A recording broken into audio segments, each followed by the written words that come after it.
दोस्तों आज हम बात करेंगे फिनो पेमेंट बैंक के बारे में। जी हाँ, फिनो पेमेंट बैंक में आज देखेंगे अच्छा खासा गिरावट होती है। 14 से 15% गिरावट होती है, फिर क्लोजिंग होते होते रिकवर कर जाती है। जी हाँ, पूरा मामला क्या है और क्या आने वाले टाइम में फिनो पेमेंट बैंक परफॉर्म कर पाएगा नहीं कर पाएगा, सब कुछ डिटेल में बात करने वाले हैं। देखिए यहाँ पे आप बारीकी चीज़ समझेंगे नहीं, मतलब एक छोटी छोटी चीज़ें नहीं समझेंगे तो आप इसमें धोखा खा सकते हैं। जैसे कि DIs और FIs। जी हाँ, DIs देखेंगे माल काट के 1 महीना पहले ही निकल गए थे। पूरा मामला क्या है और डीप ड्राइव हम यहाँ पे करने वाले हैं, पूरा टेक्निकल एनालिसिस करने वाले हैं यहाँ पे इस स्टॉक्स के बारे में, और सब कुछ डिटेल में बात करने वाले हैं इस स्टॉक्स के बारे में। कहीं आप हमारे चैनल पर पहली बार विजिट किए हैं स्टॉक मार्केट ट्रेडिंग को तो ज़रूर सब्सक्राइब करिएगा। सब्सक्राइब नहीं करेंगे तो आपके पास नोटिफिकेशन नहीं आएगा। जब आपके पास नोटिफिकेशन नहीं आएगा, कहीं ना कहीं किसी अपॉर्चुनिटी को मिस करते हुए दिखाई दे सकते हैं। तो हम चलिए बात करते हैं फिनो पेमेंट बैंक के। देखिए फिनो पेमेंट बैंक में होता क्या है, GST के मामले में ये मतलब हवा उड़ता है, न्यूज़ भी आता है कि GST के मामले में उनके जो CEO गिरफ्तार होते हैं, फिर इसमें 14 से 15% की अच्छा खासा गिरावट होती है। बट फाइनली लास्ट में अपडेट आता है कि नहीं, ये GST का मामला नहीं था, यहाँ पे कुछ और मामला था। वो मामला क्या है उसके बारे में डिस्कस करेंगे। पहले हम यहाँ पे देख लेते हैं सपोर्ट और रेजिस्टेंस लेवल। देखिए सपोर्ट और रेजिस्टेंस लेवल की बात करें तो यहाँ पे अहम सपोर्ट लेवल पे था, अहम सपोर्ट लेवल पे इस समय ट्रेड कर रहा है और 52 वीक लो के आसपास ट्रेड कर रहा है। कहीं इसको ब्रेक करता है तो ये अगेन 165 से 170 के लिए आराम से इजीली मूव कर सकता है, ठीक है। बट इसमें एक मामला और है कि यहाँ पे DIs क्यों माल काट के निकल गए 1 महीना पहले। क्या उनको ये सारी इन्फॉर्मेशन पता था या इंटरनली जो फाइट चल रहा है पार्टनर के बीच में। जी हाँ, ये जो फाइट था ये पार्टनर के बीच में फाइट चल रहा है, ना कि GST का मामला था। GST का मामला कुछ ऐसा नहीं था, जो मामला था वो था बिजनेस पार्टनर जो इनके थे CEO।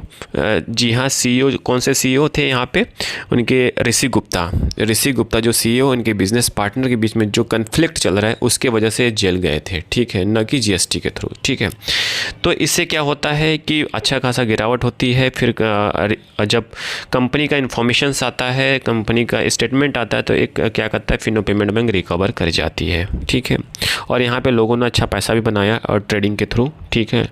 अब हम बात करते हैं क्या इसमें हमें पोजीशन लेना चाहिए।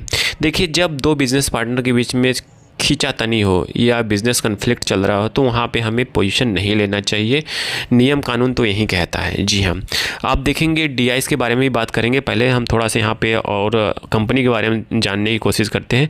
तो हाल में RBI से दोबारा नियुक्ति को मिली थी मंजूरी। जी हाँ, जो भारतीय रिजर्व बैंक ने RBI ने ऋषि गुप्ता को managing director as a CEO का पद दोबारा नियुक्त की थी, बट कमान उनके हाथ में सौंपा था। बट यहाँ पे खींचातानी होता है, बिजनेस कन्फ्लिक्ट होता है बिजनेस पार्टनर के बीच में, फिर से जेल जाते हैं। और अभी जो है जो कमान कंपनी जो बैंक का कमान संभाल रही है वो चला रहे हैं CFO। जी हाँ, केतन मार्चेंट चला रहे हैं, एज ए CFO है और पूरे जिम्मेदारी के साथ इस बैंक को संभाल रहे हैं, ठीक है। तो अब क्या करना है, जी हाँ अब करना क्या है, सारा घटना घटित हो चुका है, अभी खींचातानी चल रही है बिजनेस पार्टनर के साथ, ठीक है। और इसके बीच में आप देखेंगे बैंक को स्मॉल फाइनेंस बैंक की मंजूरी भी मिल जाती है RBI से, और जो फिनो पेमेंट बैंक है as a small finance bank भी बन जाता है और कामकाज भी चालू हो जाता है। बट जो बिजनेस पार्टनर के साथ कन्फ्लिक्ट चलता है अभी भी स्टिल देयर है, वो कन्फ्लिक्ट नहीं रिमूव होगा तो इसमें और गिरावट हो सकती है, कुछ भी कहा जा सकता है, ठीक है। चलिए थोड़ा सा एक इन्फॉर्मेशन पे नज़र डालते हैं और जानने की कोशिश करते हैं कि क्या ये सही है। तो यहाँ पे देखेंगे प्रमोटर के पास 75%, अब तो स्मॉल फाइनेंस बैंक हो गया तो यहाँ पे प्रमोटर धीरे धीरे अपना माल काटेगा। FIs की बात करें तो FIs स्टिल 2% के साथ तेज़ी बनी हुई, बट DIs यहाँ पे देखेंगे 2% के साथ माल काट दिया दिसंबर क्वार्टर में। जी हाँ, माल काट के बाहर हो गए, मतलब DIs को अंदरूनी कलह के बारे में पता चल गया था और इन्होंने यहाँ पे माल काट के निकल गए बाहर। जी हाँ, उसके बाद से देखेंगे इस कंपनी के स्टॉक्स में, एक बैंकिंग स्टॉक्स में अच्छा खासा गिरावट होती है, अभी 52 वीक लो के आसपास ट्रेड कर रही है। एक चीज़ मैं आपको बता दूं, जिस किसी भी कंपनी हो या बैंक हो जहां पे बिज़नेस पार्टनर के बीच में डिस्ट्रीब्यूट चल रहा हो, वहां हमें हाथ नहीं डालना चाहिए। क्योंकि क्या होता है कि कभी भी कुछ भी बिज़नेस का बंटवारा या कुछ भी हो सकता है और वहां पे कंपनी को झेलना पड़ता है, शेयर होल्डर को झेलना पड़ता है। तो हमेशा ये सब जैसे स्टॉक से दूर रहना चाहिए और हमेशा सही टाइम का वेट करना चाहिए। जब कॉन्फ्लिक्ट दूर हो जाए और स्टॉक अच्छे लेवल पर ट्रेड करे, तभी हमें वहाँ पे पोजीशन बनाना चाहिए। आई थिंक ये इन्फॉर्मेशन आपको जेन्युइन इन्फॉर्मेशन लगा होगा, ठीक है। तो फिर वही हम बात करते हैं कंपनी के रिवेन्यू की बात करते हैं। देखेंगे कंपनी का जो रिवेन्यू है इस क्वार्टर में गिरा था। दिसंबर 2025 के क्वार्टर का रिवेन्यू देखेंगे, प्रॉफिट लॉस देखेंगे, नेट प्रॉफिट की बात करेंगे तो यहाँ पे गिरता हुआ दिखाई दिया, जहाँ पे नेट प्रॉफिट पिछले क्वार्टर में 25 करोड़ के आसपास था, वो घट के 12 करोड़ के आसपास हो गया। तो यहाँ पे नेट प्रॉफिट भी गिरता हुआ दिखाई दिया है।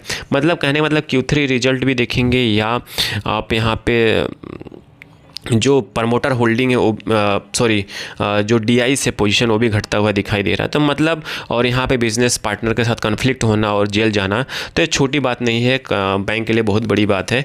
तो इस तरह के स्टॉक्स से हमेशा दूरी बना के रखना चाहिए और कभी आपको पोजीशन भी बनाना है तो सही टाइम का इंतज़ार करिए और सही न्यूज़ का इंतज़ार करिए, फिर आप यहाँ पर एंटर कर सकते हैं। डिस्क्लेमर के रूप में यहाँ पर कोई बाई सेल का रिकमेंडेशंस नहीं है, जस्ट एजुकेशन पर्पज़ इन्फॉर्मेशन को शेयर किया जा रहा है। Thank you for watching this video.